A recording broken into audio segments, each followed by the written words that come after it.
사회심리학자 에리히 프롬 아마 들어보셨을 텐데요. 이분이 사랑의 기술에서 그랬죠. 인간 실존의 모든 고난에 대한 유일한 답은 사랑이다. 네, 맞아요. 사랑이 그냥 감정이 아니라 기술이라고 봤다는 게 중요하죠. 그렇죠. 오늘 저희가 같이 볼 자료들도 바로 그 사랑과 연애, 그리고 좀 더 넓게는 인간관계의 본질에 대해 깊이 파고들고 있거든요. 프롬의 통찰부터 시작해서 요즘 연애관이나 첫 인연의 중요성 같은 것까지요. 네, 맞습니다. 그래서 이 자료들을 통해서 우리가 왜 연애나 사랑을 배워야 하는지, 또 우리 주변 환경이 관계에 대한 생각을 어떻게 만드는지 이런 걸 좀 함께 이해해보는 시간을 가지면 좋겠습니다. 좋습니다. 에리히 프롬 얘기부터 좀 더 해볼까요? 이분이 1900년생이시고 유대인 배경의 사회학 심리학을 공부하셨죠. 그리고 1, 2차 세계대전을 직접 겪으셨고요. 네, 그게 아주 중요합니다. 그 시대의 어떤 인간성 파괴 같은 걸 직접 보면서 파괴의 반대편에 있는 거, 관계를 만들고 지키는 사랑이야말로 우리가 진짜 의식적으로 배우고 연습해야 하는 기술이라고 본 거예요. 그냥 저절로 되는 게 아니라는 거네요. 그렇죠. 핵심은 환경의 영향인데요. 사람은 자기가 경험하고 배운 것 안에서만 생각하고 행동할 수 있다는 거예요. 예를 들면 폭력조차도 사실 배워야 할 수 있는 거거든요. 그렇군요. 좀 충격적인데요. 네, 그러니까 반대로 사랑이나 연애 같은 긍정적인 관계 맺기도 배워야 제대로 할 수 있다. 이게 프롬의 통찰인 거죠. 환경 영향이 그렇게 크다면 그럼 우리가 연애를 하는 진짜 목적은 뭘까요? 자료들 보니까 그냥 재미있으니까 게임처럼 그런 표면적인 이유 말고요. 네, 표면적인 이유 너머에 더 근본적인 목적이 있다고 봐요. 바로 인간관계 자체를 배우는 거죠. 인간관계를 배운다. 네, 세상이나 관계가 돌아가는 원리는 사실 하나거든요. 연애는 그 원리를 배우는 아주 중요한 과정이라는 거예요. 아하, 그럼 관계 맺음은 언제부터 시작되는 건가요? 태어나서 엄마와의 관계, 그게 첫 시작이죠. 거기서부터 점차 관계 범위가 넓어지잖아요.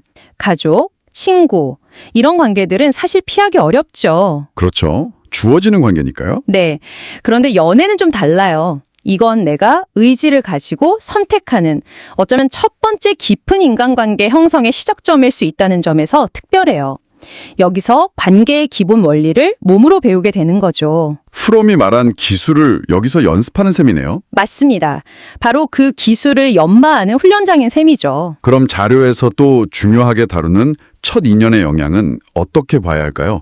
이게 되게 흥미롭던데 특히 부모님처럼 내가 선택할 수 없는 관계가 인생 전체에 엄청난 영향을 준다는 점이요. 예를 들어 교수 집안 아이가 교수가 될 확률 높고 그런 거 있잖아요. 네, 그 첫 인연이 참 중요하죠.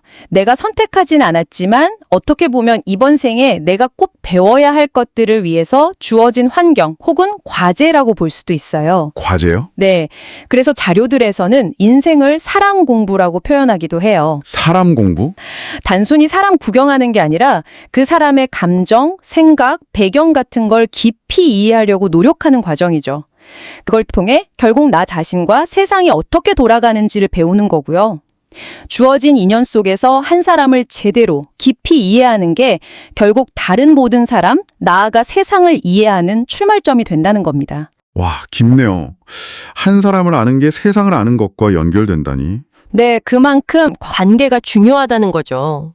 근데 프롬이 이렇게 관계를 강조한 것과는 좀 다르게 요즘 현대사회는 오히려 관계 맺기에 더 어려움을 겪는 것 같다는 지적도 있잖아요, 자료들에서. 맞아요. 연애가 너무 단순하게 남녀 관계로만 축소되거나 아니면 이전 세대들이 너무 생존에 바빠서 제대로 된 관계 교육 같은 걸 못 받았던 영향도 크고요. 송기령 씨가 말한 핵개인의 시대라는 진단도 있었죠? 네, 그 핵개인 현상, 이게 사실은 관계에서 상처받기 싫어서 혹은 상처받아서 도망치려는 경향일 수 있는데 역설적으로 이게 더 깊은 고립이나 소외로 이어진다는 경고죠.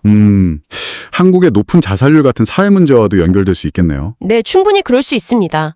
그래서 근본적인 해결책은 각자 살아남자가 아니라 우리가 사실 다 연결되어 있다는 걸 깨닫고 사회 전체의 어떤 건강성을 회복하려는 노력이 필요하다는 거예요. 자료들은 그렇게 제안하죠. 지구가 하나의 유기체인 것처럼요. 모든 존재는 다 필요하다. 이런 관점이죠. 관점을 좀 바꾸면 관계에서 받는 상처 같은 것도 다 배움의 기회가 될 수 있겠네요. 나랑 생각이 다르구나. 이걸 배우는 거지. 저 사람이 틀렸어. 이게 아니라는 거죠. 정확합니다.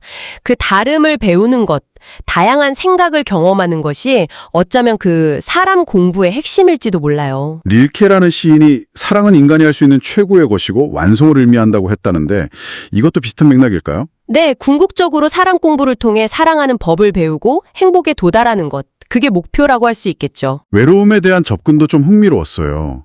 외로울 때 자꾸 다른 사람한테 기대려고만 하지 말고 오히려 자기 할 일을 찾는 게 근본적인 해결책일 수 있다는 거예요. 맞아요. 자신의 삶의 의미나 목적, 몰두할 뭔가를 찾는 거죠. 거기에 집중하다 보면 외로움을 덜 느끼게 되고 이게 어쩌면 핵개인 시대의 고립감을 이겨내는 한 방법일 수도 있겠고요. 네, 오늘 쭉 얘기를 나눠보니까 이 자료들이 말하는 건 결국 연애나 인연이라는 게 단순한 감정 교류가 아니라는 거네요. 그렇죠. 타인을 이해하고 세상을 배우고 궁극적으로는 사랑이라는 기술을 익혀서 행복에 이르는 아주 중요한 배움의 과정이라는 거죠. 모든 관계가 다 배움의 기회고 특히 첫 인연은 우리 삶의 방향키가 될 수 있다. 그리고 아무리 핵개인화 된다고 해도 우리는 서로 연결되어 있다는 걸 잊지 말아야 한다. 이런 메시지 같아요. 네, 잘 정리해 주셨네요. 마지막으로 듣고 계신 당신에게 한번 질문을 던져보고 싶어요.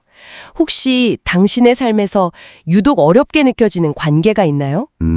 어쩌면 그 관계는 당신이 과거에 만났던 어떤 중요한 첫 인연의 그림자를 여전히 드리우고 있는 건지도 모릅니다.